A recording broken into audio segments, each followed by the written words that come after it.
Hi, this is Ron and Tim with RT Performance Marketing. This video will explain how to install the optional TechSelect Arrow DEX connector to the 15mm top button wiper arm.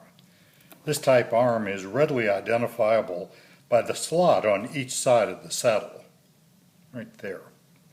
The arm is used on many recent BMW, Lexus, Mazda, Subaru, and Toyota models, so installers will be seeing more of these vehicles in the coming months and years.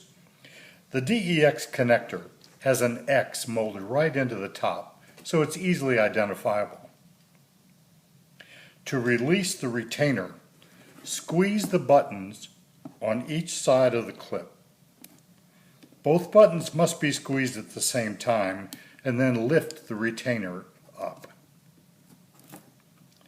Attach to the wiper arm by lifting the connector up under the arm, position the connector in the saddle of the arm, and then snap down the retainer.